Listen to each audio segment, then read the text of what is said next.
Connect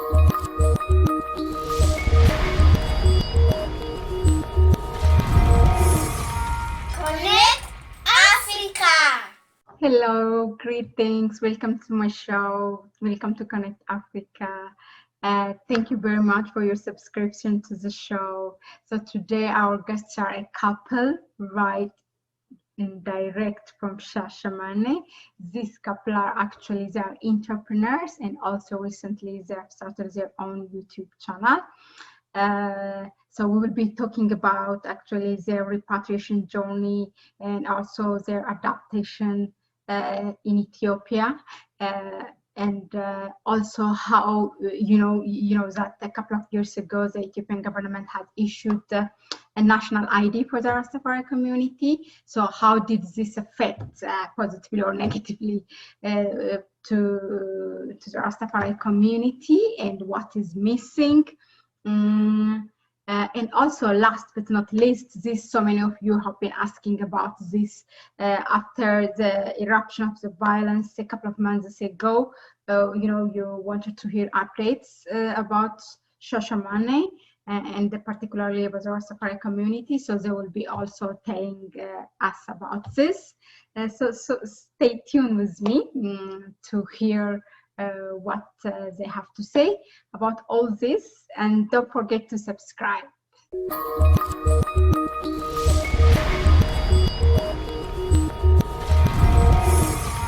Connect Africa.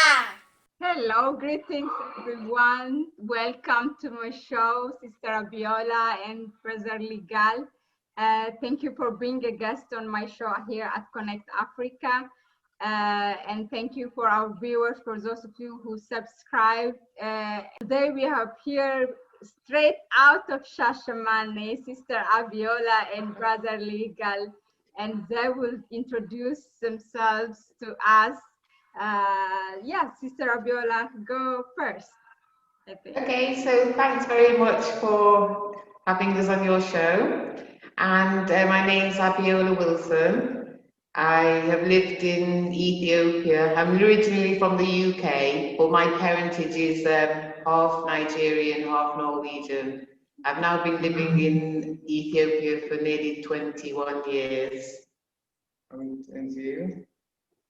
Yeah, and Brother Liga? Yes, so my name is Michael. Okay. Michael Smith, but the legal is biblical, and so what it is, I was born in Jamaica, and I was living in England for a very long time, worked there, school there, and I've been in Ethiopia for 13 years, and giving thanks for being here. Okay, so you are a repatriated Rastafari people, right? If I get it right, tell us that story. How you decided to come to Ethiopia or Africa, and why you chose Ethiopia, and how that journey has been for you. Journey in a sense, not literally your journey out from the West, but then for 21 years for Sister Abiola, and so I call you Legal or Michael? Which one? Legal is fine. Thank you very much. 13 years. How that journey has been, and how you come here, how you came to Ethiopia. That it would be interesting to hear that story. So even when I was in the UK, from my 20s, I've always wanted to move to Africa, and then Ethiopia seemed biblically and feeling-wise just felt like the right country and the right move for me, because of our associations with the Rasta movement. And so I studied Ethiopia for so many years, and it took me about a decade from first thinking about it to actually moving here. And as for the journey, it's been weird and wonderful. That's how I can describe it, because obviously we came from one culture and moved into another culture, and especially a culture of a country that's never been colonized and has its own very, very strong customs and very strong culture. And, you know, the journey was about leaving behind certain preconceived notions of how everything should be and how everything should be done, and embracing the African way of life. Okay, well put. Okay, well, like with me, I was weaned on reggae music. Okay. And I was from Jamaica from the age of 5 to England, but I still had a lot of roots feelings, and my mother and father, they always brought reggae music and was playing Bob Marley from when I was young. Okay. And I used to wonder about the pictures, I stare at the pictures, and then even from a young age, my mother told me stories about, she was actually in Kingston when Bob Marley was practicing, rehearsing. Wow. With the Wailers. Okay. You see? So she used to peep over the fence, right? I see. So she even told me stories saying that her family passed from generation to generation, and they spoke together and said that on the slave ship to Jamaica, they were singing "Send Me Back to Ethiopia."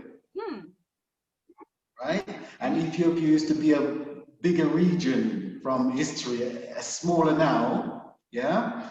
So this is a spiritual movement, because we had the triangle, or the West had the triangle with the slaves and the materials, but they never wanted the people to come back to Africa.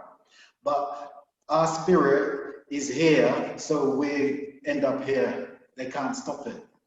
Yeah, and I just like to pick up on that spiritual, it is a spiritual movement, because we do believe that the West has had its time being on top in the world, and we believe that many, many people are going to come after us to Ethiopia and to other African countries. The movement's already started. We've seen now, I've been watching that on the news and things, like the millennials and those in their 20s to 30s especially are beginning to move to the African continent from England and from America. It's like a spiritual awakening that, you know, this is our roots, and we want to replant ourselves with strong roots where we belong. Interesting. I know that you are recently, you have started a YouTube channel as Action Africa, right? Yes. You are doing a wonderful job in bringing things as they are, raw and direct from Shashemene to the world, I would say. What inspired you to do that? And maybe before that, you can also tell us, because I believe that it will relate to the answer of this question, how it has been your repatriation really in Ethiopia, because you know many people that the diaspora here now. I'm based in Europe, in Netherlands, and people ask me, especially from the Rastafari community, and how is it in Shashemene? People do hear the news, you know, what happened in end of June in Ethiopia, and the unrest after the killing of the singer, and they want to know more about it. So if you can share that experience, has that changed anything for your decision in Ethiopia, or maybe in calling it home? Did it ignite at all anything in your spiritual journey? Yeah, and then you can relate that answer also why you are doing Action Africa, and you know, in general, you can say a word about it. Okay, so what it is now is that we always think of ways that we can help others with repatriation.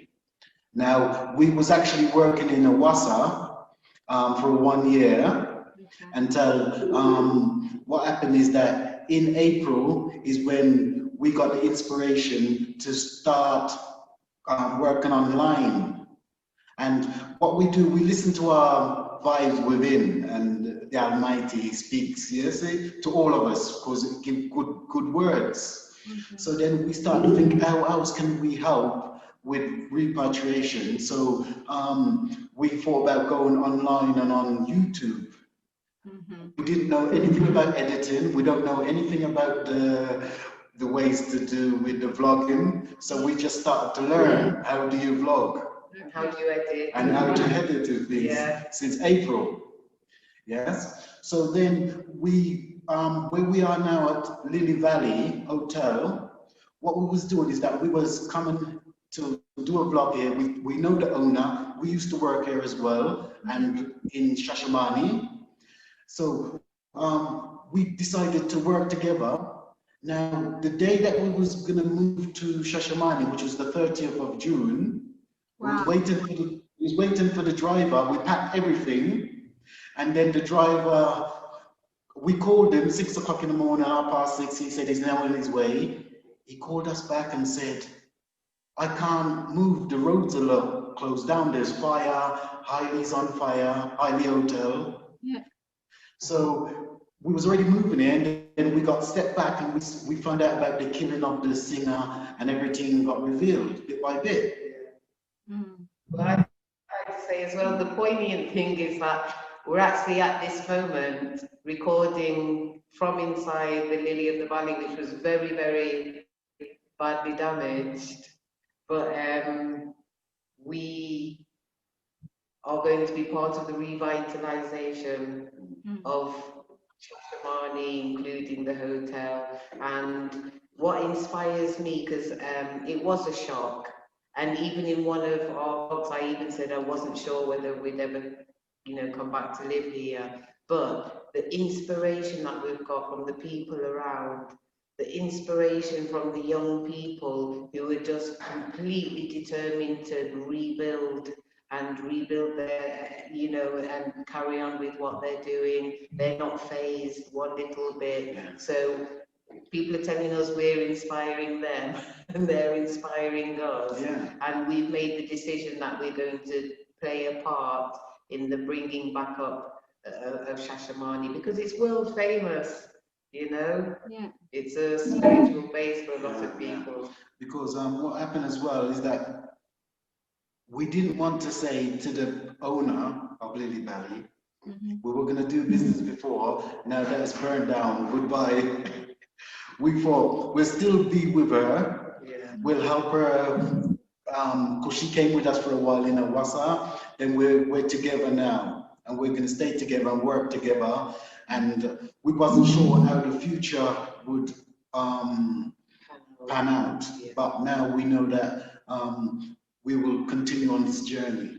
If I could just say quickly one thing as well, we have got a link with Shashemene, but we're very Pan-African also. Like some of our videos will be talking about, what's going on in Gambia, which is a very popular country for people from the West to move to, Ghana, Sierra Leone, there's good things going on in Rwanda.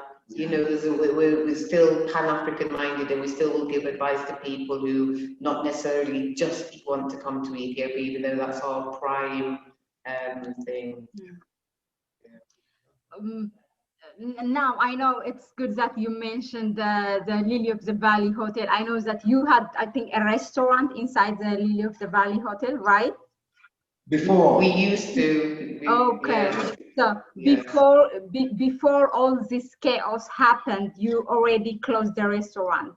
No, what happened is that we had the restaurant about 3 years ago, 2 or 3 years ago. Okay. And then we moved to another location in Shashemene, and then we got jobs with joint managers in Awassa at Circle of Life Hotel near the lake. So that was very nice there, and we was managing that for 1 year until February this year. Yes. February this year. So now we start to return. What do you think now, like for the fate of for the Rastafari community? for the youth and for the ones now who survived this this conflict in the past, like 3 months ago now, no, like 2 months ago. What has really changed? I really want to, if you can say, maybe you can say it on behalf of you, or if you have talked to people, is there any change? Did people start, oh, okay, maybe this is not right, like what's happening in Ethiopia? I know that it's really a strong mentality that the community have, because I was doing a research 3 years ago, and all like my research was focused on the challenge that the Rastafari community in Ethiopia is facing. But in spite of all that challenges, I know that the community was still calling Ethiopia home, and they were committed to stay. So, but after this happened, because it's a tribal conflict, did it affect the community at all? If so, then how is the community receiving it? What's next? Is there anything? Well, for me, if I could, I think that it was a shock. It was a complete shock. But as with all situations, people start to get over the immediate shock and then start to look around and then think, well, maybe it had to go a certain way so it can rise up again. And it was a little bit in the shock that the Rastafarian community here had never been known to be political. So usually when there's trouble, they've never involved the Rastafarians before. I think the biggest shock is that they actually burnt down a Rastafarian international hotel and, you know, looted houses. That was a bit of a shock. But still, I just think that most of us feel like God is all powerful, and as long as we remain peaceful and unpolitical, I think that we'll be allowed to rebuild and live our lives here. Yeah. I know that. Well, Okay. Now I was going to say that in one of your videos, I think maybe the first or something in Action Africa, and you're on YouTube channel, you say that you kind of thinking twice in terms of, you know, seeing Ethiopia or staying in Ethiopia. Do you still have the same feeling? I'm staying. Okay. I'm staying. I've got over all the happenings and everything. For me, I'm staying. yeah. Yeah. So before this happened, last year, August, I contacted one of my family who's got property in Gambia. Okay. And then they were saying, come and work and come and by the sea. And we were thinking of going there, we was trying to go there. So this was before all of this happened. And we was looking about traveling, and certain things happened which hasn't worked out, and we're still here. You see? So with some of the things like what happening in Shashemene, there's people from Awassa that I've spoken to personally from Shashemene, and they're saying sorry for what happened to us. Sorry what happened to Lily Valley, you know, and they're saying they feel really bad that has happened to us. You know, they still call us foreign. Okay. Yeah. Okay. Okay. They send article from the heart, sorry that what happened, that shouldn't really happen to us, and the country should be in peace, and we appreciate that, you know, because we know that love is the key for everything. Yeah. As Abiola say, no matter what happened, God Almighty is in control, and His end product is what we're looking for. We're working towards God's vision. His will be done, not mine. So it's going to be, the earth is going to be filled with His love. Yeah. And also the name of Action Africa. I think if we ran from the action, we'd have to change our name. So we have to live up to it. We wouldn't really deserve our name if we ran from any little action. no. I don't know. Maybe you're planning to move to another African country, but still an African. I don't know. That's the sense that I got. I mean, but if you're planning to stay, I mean, it's yeah. Because also, the government did give us permanent residency. Yeah. So we probably have to start again somewhere else. And thank you to the government actually for recognizing the Rastafarian community and offered to give us permanent residency, which is great because now we're free. We can do practically anything that Ethiopian can do except vote or join the armed forces or represent. Thank you, Ethiopian government, for that. Speaking of the ID, it's really interesting. I want to take you back, although this happened like 2 years ago, or it started actually 3 years ago when I just started my research. What has changed after the community got this national ID? How did it make your life easier? What is it missing out? Like, for example, I remember still the land grant issue was not solved under that guideline. Tell me about it. What has Okay. So what happened as well is that, like that was a breath of fresh air first, because we were staying here and we don't want to go back to England, or some don't want to go back to America. So we stayed here, and when they gave us these IDs, we had something what they call back day pay for being overstaying in the country. Okay. The government says that they know that we've been here so long, we can't pay and we are family, so they waived it. It's gone. Yeah. Also, we can move legally, more legal, just like legal, and we can work. We can do many more things, as Abiola just said. So it's more of a freedom for us. Like the people who used to have to renew work permits all the time, they no longer have to have work permits. We don't have to have exit visas. We don't have to have visas to return. And like you said, nobody owes any visa back dates. And we can have small businesses now instead of having to have qualify for huge amounts of money to be a foreign investor. That one is a key. Yeah.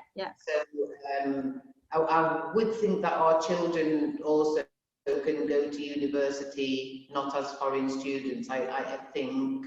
And it's just great all around. We was actually involved with some of the obtaining of the IDs because we're in an organization called Ethiopian World Federation. And there was working in conjunction with JRDC to work together to get these IDs. And one of the meetings that I went to with the Foreign Affairs in Addis Ababa, what they said was thank you to the Ethiopian World Federation.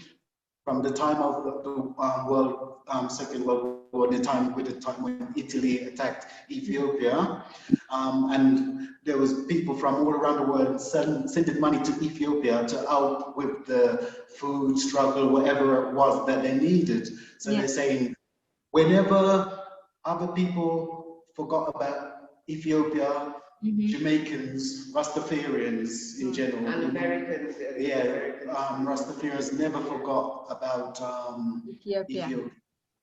Yeah, interesting. Is there no, really good to hear that. So the land grant issue is still not touched. It's not solved. No, it's not solved. But in general, you are happier. You are happy with what you have got. Yes. It's a lot has changed. No, I'm very happy to hear that. In terms of what happened, like for example, properties have been damaged, distracted totally, and some of them, like the articles that I have been reading, actually say that to really put back Shashemene, which is the most distracted city in Ethiopia during the last violence, it might take 3 to 4 decades. How will this affect in terms of those who are aspiring from the community to set up a business or who had a business and distracted, like for example the one you were working with, Sister Almaz, Lily of the Valley Hotel. Is there any plan to compensate? What's next? There is. We're not going to talk too much about it because everything's in a process. Okay. But the government have assured, and especially because this is a federal investment, Okay. at some point there will be some form of compensation. And I really not looking at it as a selfish point of view with us, because there's some Ethiopians who just worked so hard and had their businesses destroyed. And don't forget, Shashemene was probably the only time that the schools were destroyed as well. You know, many of the schools. So I think there's a dilemma with when the schools open, where are people's children going to go to school? But you know, we have to get together as a community because many people have been affected even far worse than our Rastafarian community. You know. I see behind you it's getting dark, so sooner I might not see you. So I'll just conclude. I think maybe this one could be the last two questions. What do you advise for people who want to, you say that before, you know, from the West now, even the younger generation is, there's more awakening and starting to go back to the motherland, or meaning to Africa, but not necessarily maybe to Ethiopia. But what is your advice for those who want to repatriate, who want to go back to the motherland, Ethiopia or any other country in Africa? We've just uploaded a video. You touched it, yeah. You touched it. We've just uploaded a video that 10 things to know coming to Ethiopia. Just about 2 minutes before we came onto this, we just uploaded it. So that gives out a little bit of information as well. You can say the two most important things, perhaps. Yeah, because like with me, what I think is very important is that it starts within your heart and your mind. Because what happened is that our future depends on our morality and our education of self first to become a better, that's one nation, one people. And that's not excluding anybody else in the world, because nothing is separate. We're all in this one big world. So everybody has to go back in themselves and see where they should be going within peace and love, because that is what will conquer. Now, when I was going to repatriate, I made up my mind, and they say like the universe start changing towards that move. Things may happen bad in a bad way, and you think, what's this happening? But that's just moving things for opening doors for you to move. So you have to make up your mind and heart, and most of all, put Xavier first, the Almighty. Sure. And I would say, come with the frame of mind. What can you do for the upliftment of Ethiopia? What can you do for the upliftment of the African continent? You know, and that's why I think that the Rastafari community was recognized by the government, because they realized that we have a deep love for the country. We don't come to make money here and then go back to the West with it. We're here to see this beautiful continent rise and take its place and glory on this earth. Interesting. Well, you were sitting now, if I get it right, in Lily of the Valley Hotel itself? Yes. Yeah. Yes. Yeah. How symbolic is that? You see what? It's very symbolic. How symbolic is that? Yeah. We're in a little empty room, and we set up the we've got the Wi-Fi put back in, and we you know, we want to bring some human vibes back into the place, and you know, just be here and, you know, it's very symbolic, because I related to your earlier statement, because I mean, for our viewers who don't know, now Sister Abiola and Brother Liga are sitting actually in one of the international hotel in Shashemene, built by a Rastafari community member and owned by also a Rastafari community member. And it's totally distracted. And they were saying earlier in their discussions that you are in the process of, you didn't lose that hope. You are still hopeful, and you want to be part of this process of building back Shashemene, for all the community, for all the residents there. And that's really touching. That's a commitment. And you are there sitting there putting pieces together and still trying to use the Wi-Fi. This is exactly what you are saying. You still want, you're using part of it. And yeah, this is what rebuilding back means. This is what to be hopeful means. Yeah.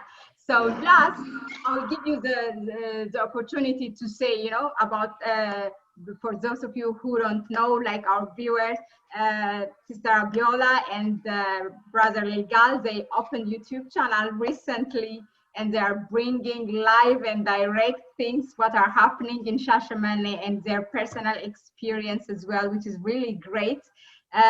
What do you want to say?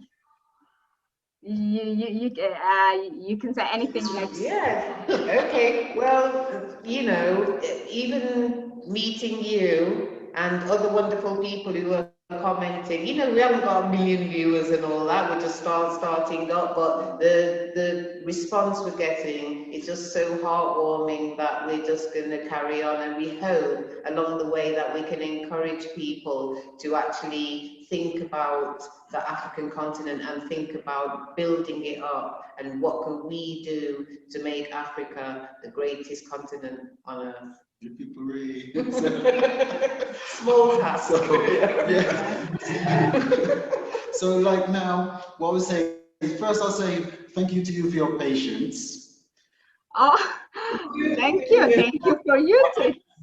What happened is that, just to tell everybody that you contacted us, we couldn't get online. We couldn't get the Zoom. Sometimes we get online and it comes straight off, and you still persevere. So give thanks for that. No, thank you. You are welcome. But likewise, also sometimes I said I can't do it. So thank you for your patience. And I know, I am not a diaspora. I just came here to study like 4 years ago, and I know exactly how the connection works in Ethiopia, and I know Shashemene, how it works. And given all the situation, I really actually admire you for your commitment. But yeah, so likewise, you're welcome, and thank you. You represent that endurance, of the community and the commitment. For many weeks we have been talking about, and here we are today. And yeah, more strength. Thank you very much. Thank you so much. Thank you very much. Keep what you are doing. Go and subscribe for who wants to subscribe. Yeah, in Shashemene, go and subscribe to Action Africa, and don't forget to subscribe to Connect Africa as well. Yes. Okay. Okay. Yeah. Okay. Yeah. So thank you, and have a good night, and hopefully we will talk again on a different topic. So bye. Thanks.